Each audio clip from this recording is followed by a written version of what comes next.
Do-do-do. Bum bum bum. Bum bum bum bum bum. Well, everybody, come on in here.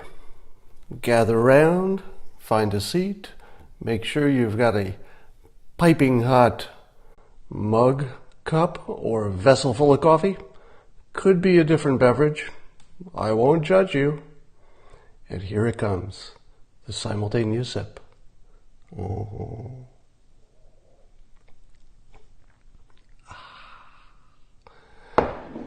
So, this morning I want to talk to you about the power of brand. Now, it's sort of obvious that having a good brand helps you in a variety of ways, but I want to talk about one particular way. Imagine, if you will, that, just hypothetically, President Trump threw a party and he invited everybody that he hangs around with and would call a friend or knows real well and is chummy with. So it's just everybody he considers a friend, and he throws a gigantic party. First of all, it would be a really big party. I'm kind of amazed how he can even remember all the people he's met. I mean, his life is sort of like meeting a bunch of people every single day. I don't know how he keeps it all straight. But I believe if you were to look, let's say from a hobby drone just above the party, this hypothetical Trump party, it would kind of look like a pirate ship had collided with a billionaire's cotillion, meaning that a lot of the people there would be billionaires and beautiful people, and the intelligentsia and the people with old money and everything else. But a lot of the people there would be, Don King, Roger Stone, sort of a rogues gallery of people that you don't know if they've done anything wrong, but you suspect maybe they did. And you see that Trump seems to be willing to be friends with absolutely anybody. Whether they're good, whether they've committed crimes, whether they have a terrible reputation, it doesn't matter their race, their ethnicity, their gender. If you would look at the people he calls his friends, it would look like just the weirdest collection from the dangerous, crazy rebels and pirates to all the good people. Now, what does that buy you? All right, so that's his brand, right? So his brand is, I can talk to anybody. So when Kim Jong-Un is looking at a President Trump and trying to figure him out, and he's trying to say to himself, okay, is this somebody I can deal with? And the answer is yes. It's not an accident that Dennis Rodman was friends with Trump and Kim Jong-un.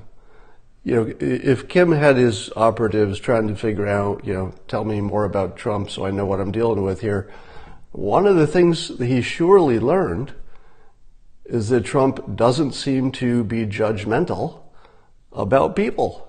I know it's weird, because you're going to say to yourself, well, no, wait a minute, that's crazy. Everything he says is judgmental. He's like the most judgmental person ever. But if you think about it, it tends not to be judgmental about bad behavior, all right?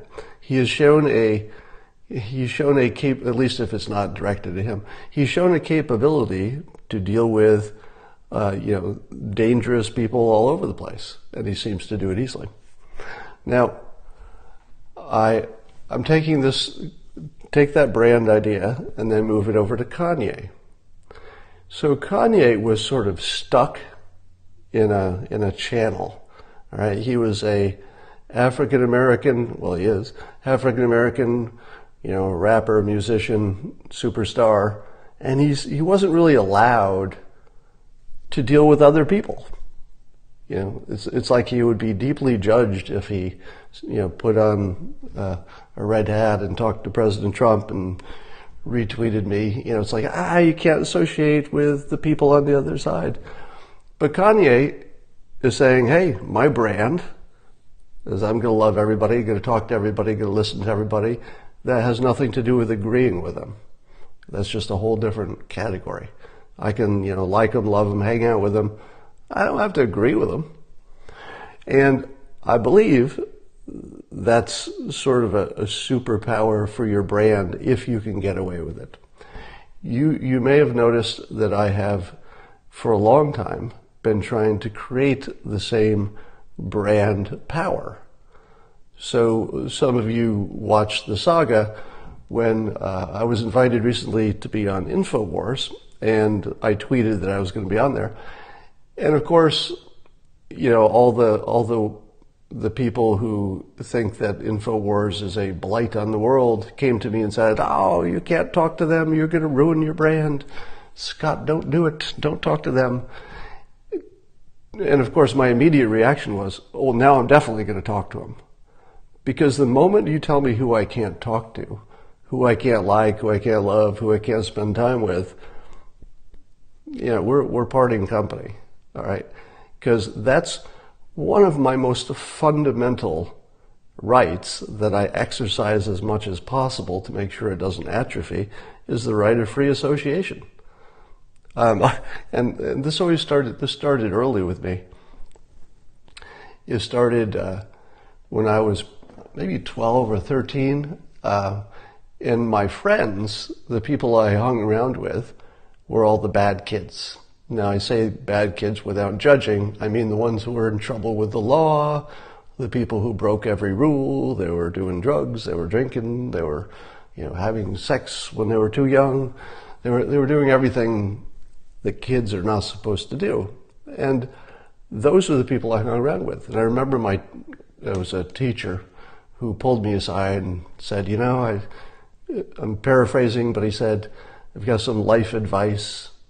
You really need to stop hanging around with the bad kids, because even at that age, I don't know how to tell the story without sounding like a jerk, but you need to know this fact. Even at that age, I had been identified as probably going to be a valedictorian someday, probably going to get a college scholarship, which nobody from my school had ever done before. My entire school had never produced anybody who ever got a scholarship to college, with the one exception was a sports scholarship. But even at that age, my school was already thinking, we might have the first person who would ever go to college and get a scholarship. And in fact, I was, according to my school. But people were worried because I wasn't spending time with the good people. I spent all my time with the criminal types, the kids who were in trouble all the time, the kids who didn't get good grades. And it was always for the same reason. The reason I hung out with the interesting crowd is because they were interesting. I didn't do any of those things. So all of that bad behavior, I wasn't really part of that. When they would go off to do the bad stuff, I'd be like, oh, okay, I'll go to ride my bike. So I was not inclined to participate in all of the things that they were doing, but I just liked them better. They were more fun, more interesting. They had a higher risk profile. Everything about them was just a little bit more fun. And they were taking the risk, not me. So I've kind of taken that to my adult life. You remember when I first started writing about Trump, I tried to make sure that people understood that I'm closer to left of Bernie than I am closer to being right of Trump. And that too allowed me a bigger field of operation, because I was making sure people could not pigeonhole me and then say, don't get out of your box, don't get out of your box. So likewise, if I'm talking to Black Lives Matter or anybody else, it doesn't matter. I reserve the absolute unfettered right to associate with anybody I want and to like them, even if they've done bad things, right? I just claim that right for myself. Nobody can take that from me. Now, I would also say that although I'm sort of wired that way, it's just sort of a personal preference, so it makes it easy. it's also a superpower. It's a superpower to not judge people for the mistakes they've made or the decisions they made that are not the same ones that you would. Now, I don't know, this is a mystery about myself. I'm insanely non-judgmental about other people. And I don't really know if I was just born that way or if it's something I reasoned my way into over my life. I don't know exactly how it came about. But it's like a superpower because it allows people to trust me in ways that other people wouldn't be trusted. And their trust is well placed because I'm not judging them. So if you look at some of the top persuaders, you'll see this happen fairly consistently. Let me put a button on my point about President Trump and Kim Jong-Un. One of the biggest problems in getting a good solution in North Korea is that we have this American history of not being so good to people who surrendered. Gaddafi is always the example we give. It's like, well, he gave up his nukes and look what happened to him. But President Trump was not the president then. And that creates a different set of circumstances. So do you remember when the criticism was fairly intense that President Trump had said some positive things about Philippines President Duterte? Is that how you say it? Duterte? Now, I believe that Duterte is an accused serial murderer. Even the words sound funny when they come out of my mouth. He's an accused, no, I take it back. He's not an accused serial murderer. He's a confessed serial murderer. So he's a guy who confesses to murdering people, personally and professionally. Now, of course, they're drug dealers, and I expect that a lot of the country is on his side, or he wouldn't be where he is. But the president, instead of saying, this terrible guy, all the things that, your moral code tells you should be saying, he just says, I could work with that guy. He's doing a good job over there. Now, what does that do? That approach to him, that approach to Putin, what does that do when Kim Jong-Un is looking at his off-ramp? He's like, how do I get out of this mess? I'm in a jam. How do I get out? And he sees that President Trump is completely okay with people who have horribly questionable backgrounds. And he's thinking to himself, I imagine, I can't know what Kim Jong-un is thinking, can't read his mind, but a person in that situation is going to look and say, all right, what else has that Trump guy done? What is the Trump, background and philosophy here? And I think it wouldn't take long for them to figure out that they can work with him. So here's a president that is probably the one person that a dictator who's in a bind and he's looking for an off-ramp, he thinks, I think I can work with this guy. He's not going to be judging me. He's just going to figure out some practical thing that's good for his country. And he just doesn't give a rat's ass what I have or have not done in the past. So I think that's a superpower that Trump has. I think it's a superpower that Kanye is trying to develop, and you can see the pushback. It's hard to get there. And you've seen the pushback with me. I mean, you've seen me get, just disemboweled by people who think I shouldn't be talking or even liking or appreciating anything about other people. And I said this before, when Alex Jones invites me on InfoWars, Alex Jones is really nice to me. Like, respectful, nice, generous. Every part of my interaction with him is great. Great guy. Now, if you want to judge him about anything else he's done, have at it. I'm not even going to judge you for judging. I'm not going to say you're wrong. I'm not going to judge it at all. These are opinions about other people who have made other choices, and you're welcome to them. But my interaction was all good, and I'm going to accept and appreciate the parts that are good. And if there's something I don't like, I'm not shy about saying that either. I'm watching slight change of topic. Many of you saw my list I tweeted around and blogged about. It was the many different reasons that President Trump is deserving of credit for progress in North Korea. We don't know how it'll end, but so far progress looks good. And are you watching any of the reactions to that list? I gotta say, it's a pretty persuasive list. It would be hard to read my list of the reasons that he deserves credit and come away from it thinking he doesn't deserve any credit. And yet, that's what's happening. And the criticisms are hilarious because, obviously what's happening is there's it triggers cognitive dissonance at the highest level.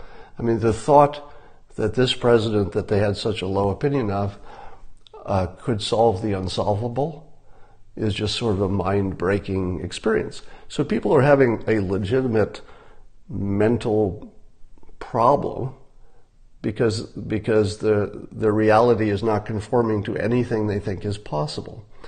So when they look at my list, and it is persuasive, they have to explain it away, so their brain has to go, I got to find a reason that this is not persuasive. So here are some of the funny pushbacks I got. My favorite one was somebody challenged me in the comments on Twitter to say, oh yeah, name one of those things on that list that deserves a Nobel Prize.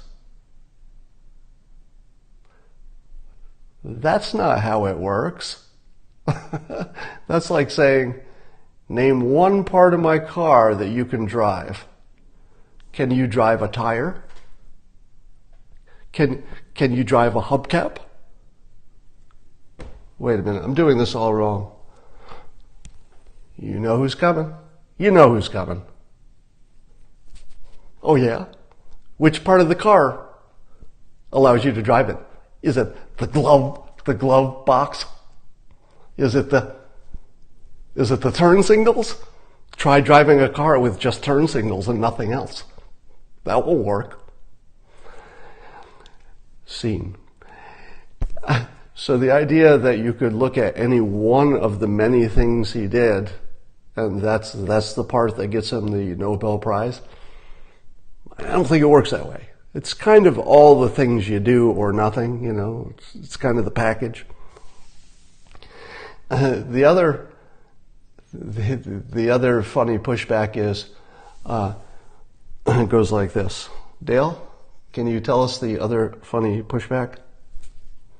Tell us one thing on that list that any president wouldn't do.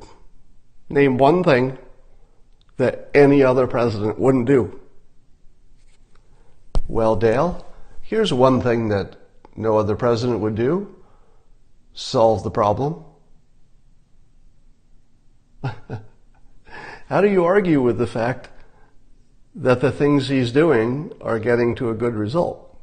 Now, you can argue whether if you take some variables out, you would have gotten the same result. I would consider that somewhat silly, that after 70 years of doing the same stuff and getting no success whatsoever, that the few months that President Trump is operating differently is when all the success happens. Could be a coincidence. I'm not the guy who's going to say coincidences don't happen, but that would be a really big coincidence, a little bit more than I can accept. Let's see.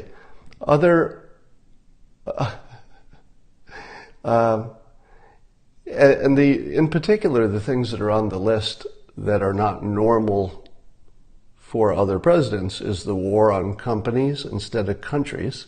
He went after individual companies.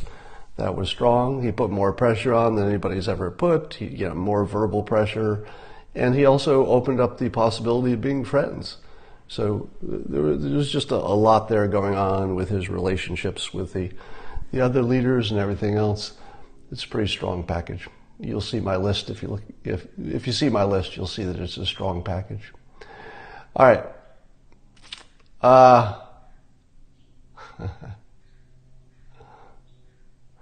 Oh yeah. How can you trust a liar? Now I don't know if you're referring to our president or Kim Jong-Un, but let's talk about both.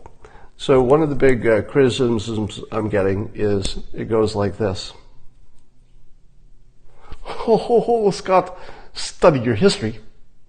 Because if you have ever opened a history book, if you'd ever taken 5 seconds to Google North Korea, you would know that they always do this.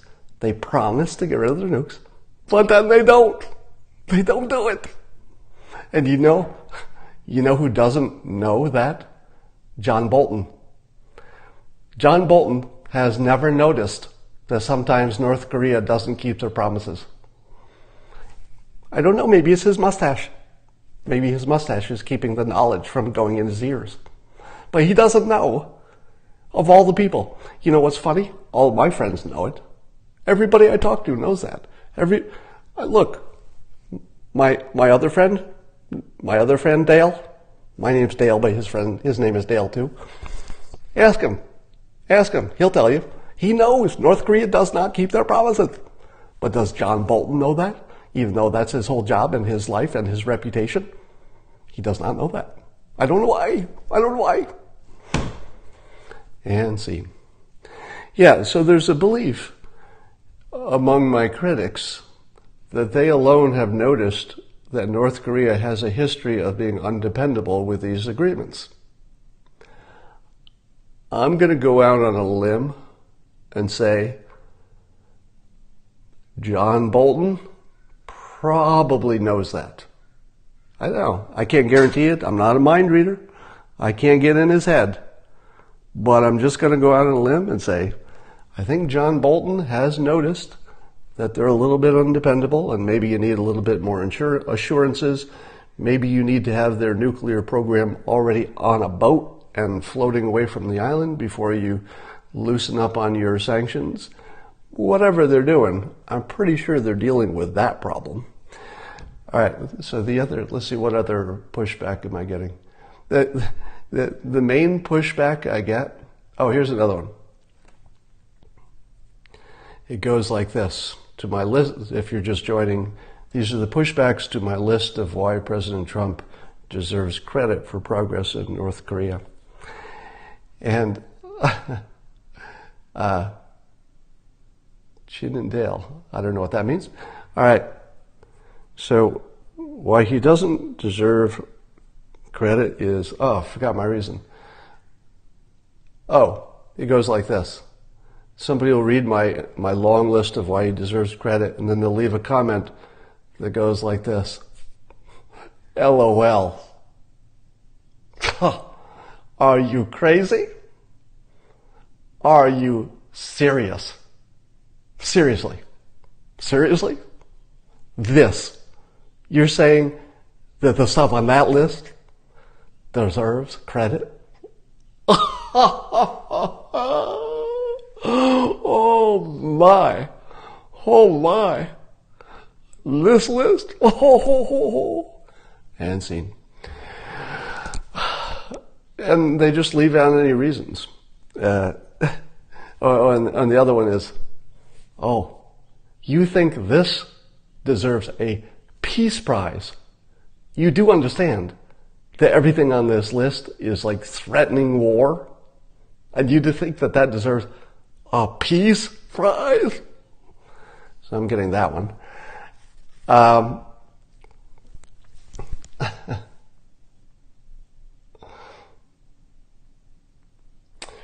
Yeah, I think people don't understand that this whole peace prize thing is not exactly what they imagine it is. If they looked at the winners of past peace prizes, you're going to see some people who have done some violence or threatened some violence.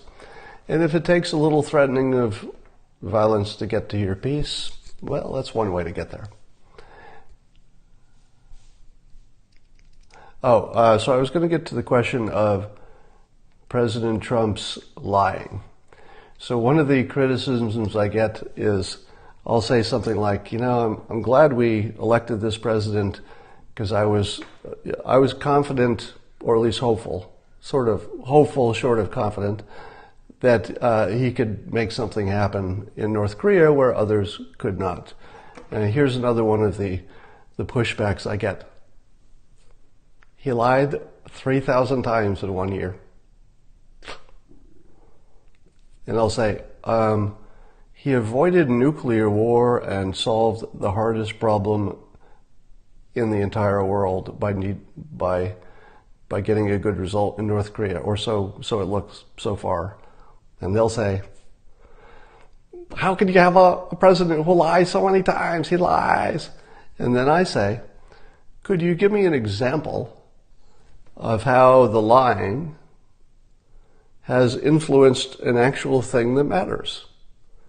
And when you list the things that have been damaged by all the lying, how big is that list? Is it stuff that you can? Is it a concept that's the problem? Is it a worry for the future that it will turn into a problem? Have you noticed that the problems that people have with President Trump, you can't photograph? Let me explain that. You could take a photograph of North Korea, and you could take a photograph of nuclear weapons. There they are, and then when they're removed, you could take the photograph of the empty building. The economy, you could see people going to work that didn't have jobs. You can see a statistic that it looks good, that employment looks good. So the things that he's doing well, you could see, for example, the embassy moving to Jerusalem. All right. So wherever there's an actual accomplishment, there's something you can see, either a statistic, a photo, a person. You can see it. But the things that people have in terms of problems about the president, you can't see. They're all in the invisible class. It's like, he keeps lying, there's all the lying. True. But where's the problem? Where's the part where my arm is bleeding because of it? Where's the problem where I didn't get a job because of it? Where's the problem that somebody bombed us because of it? So most of the problems that people have with President Trump have something to do with their imagination of what's happening in his head, or their belief that something bad will happen in the future, or their belief that something's happening now and it's making them feel really bad. So if you were to take all of the criticisms about this president and sort of put them in a list, it would be all the invisible stuff. If you think about it, right? I mean, you could do this exercise at home. Take all the complaints. It's like, he's a racist. He's got an invisible racist whistle. Well, let's measure that. Well, I can't. Let's take a picture of it. Can't get a picture of an invisible whistle. He's crazy. Well, we can't test for it. We tried to test for it, and he aced the test. He makes decisions that are without thinking. Again, can't take a picture of a lack of thinking. Can't get a photo of it, can't measure it.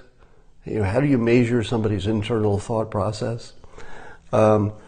He keeps saying things that might cause trouble with our allies in the future. I can't get a picture of that. I can't measure it. Is it a coincidence that all the things he's doing wrong can't be measured? I mean, that doesn't mean that there are no such things as things going wrong that can't be measured. There certainly are. But it's getting fairly consistent at this point. Accomplishments, you can photograph them and you can measure them. Every one of them. Problems, sort of how I feel about something, and I imagine in his head, and he might do something wrong, and I think he made somebody mad, and I believe he offended somebody that isn't me. It's all invisible. Can't measure it. Can't photograph it. What can you photograph in terms of North Korea nukes? Well, I'm being conceptual here. In theory, at some point soon, there will be a photograph of a nuclear test site, and then there will be a photograph after everything's been removed. I would imagine we'll see those photographs. Now, it's early, so it's too early to say that North Korea is going to work out.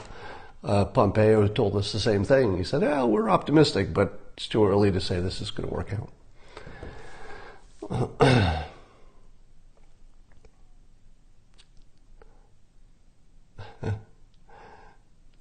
Oh, am I saying measure in an upstate New York way? Is there a different way to pronounce that? There might be. So too early for you to say it is an accomplishment. Yeah, so the other criticisms people are giving me is, nothing's happened in North Korea. Nothing's happened. You keep saying he's accomplished something, but he still has nukes. Nothing's happened. Well, technically true. So I grant you your technical truth. But have we ever been talking like this before? Yeah, we've never been in this situation before. It would be very hard for this to start walking backwards. It could, but we're probably in the 85% chance of moving forward instead of backwards. Now, that doesn't mean we won't walk away from the table. I told you before, there's probably at least one walk away in this process. The president even mentioned it, in his speech to the NRA. By the way, did anybody catch his speech to the NRA?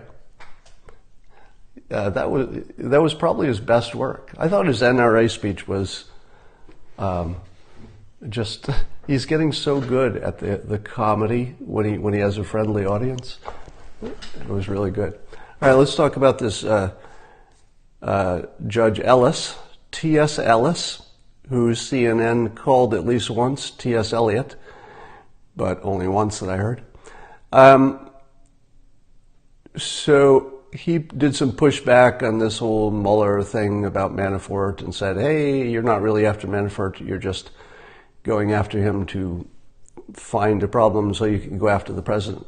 Now, I try not to get too deeply into the legal analysis because I don't have any skill in that area, no expertise, nothing to really add. And I think that we civilians are continually surprised what is possible and what is not possible in terms of the law. If you had told me, a few days ago that it's possible for the judge to say, get the F out of here, even if you did commit a crime, I don't care about it because your real intention is to go after a third party. I didn't know that was a thing, and I'm not sure it is a thing. I suspect he's just pushing back to make sure he has all the information he has, and it'll probably proceed. But I don't know. I'm not a lawyer. So I think the pushback was unexpected, but entirely appropriate. But I don't think it necessarily signals how it's going to turn out. I think it might be just normal judge, pushing back. So could be nothing there. We'll see.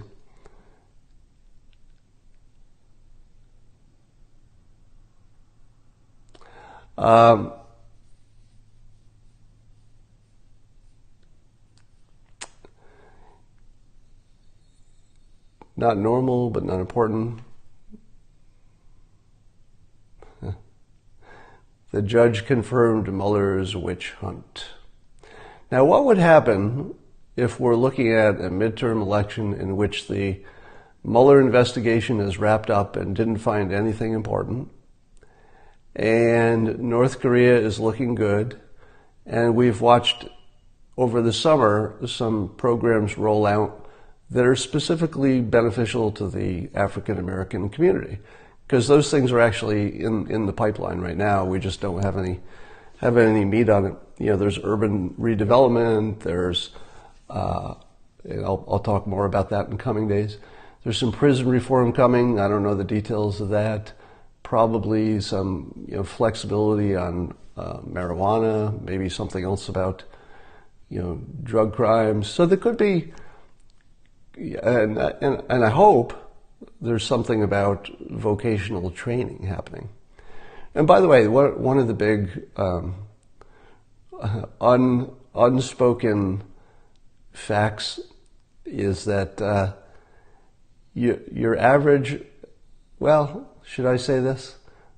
I don't know if I want to say this without the benefit of statistics. So let me say it as honestly as I can. I don't have statistics for what I'm going to say. So I'm being told by somebody who should know, but I don't have statistics to back it up. And that is that the African American citizen population is not so much against tough immigration policies. I think the country in general is kind of soft on the people who are already here, whether legal or not, if they've been good citizens for a long time, or good residents, I guess you would say. But I don't think the black community is for open borders, because why would they be? It's just competition for resources. So it's easy for a rich guy to say, yeah, I'll open those borders, I'll get more, free labor. But if you're competing for jobs, why would you want more competition? So I think President Trump, just a guess, but it looks like he's going to start cranking up his outreach. He's already talking about it more. Kanye made it easy. He gave him something to talk about that's positive. I think he likes to show progress, and until he had something to show, black unemployment, it's at its best level ever, Kanye saying, hey, give him a try. So now he has something to talk about. And over the summer, I think he's going to get a few more things to talk about. So the midterms are going to get really interesting. Is Kanye's attention increasing my video views? Probably, yes. My video views seem to be way up. My tweets and retweets are way up as well, even though my Twitter population is not up that much. But it could be just that I'm hitting the pocket on what people are caring about. It might not be. I mean, the Kanye part might be a 5% difference, 10% difference. Ben Shapiro had me on. What do you mean? You mean he talked about me? How do you know this isn't what Trump and Kanye spoke about? Well, I'm sure it is. Maybe not specifically what's happening, but I'm sure that President Trump was smart enough to say, hey, why don't you just say you like me? Why don't you just, if he didn't ask for the sale, that's like one of the tricks of a salesperson. You have to directly ask for the thing you want. So he probably did. That doesn't mean that's why it's happening, but I would imagine he did. Ben loves me. Good to know. I think that would be unverified observation. Yeah, so let's talk about Pastor Scott's effort. It looks like they're talking about having 2 get-togethers, one with athletes, one with artists. And I don't know, there's a risk with this that it looks like it's just for show. And the bigger the group and the more celebrities you put in it, the more it looks like it's just for show. On the other hand, President Trump is really good at putting on a show. So the risk is that it looks like you're putting on a show and you don't do it well. That's the big failure. But if it looks like you're putting on a show and you do a good job of it, it could look like a different thing. In other words, it is important that people that influence others are the first ones, that get to have a chance to have a change of mind, I suppose, or at least to speak their mind. Either one being good. So, I don't know, I would rather see a smaller group of people who have solutions than I would just a photo op with some rappers who are complaining about something and have no particular solutions.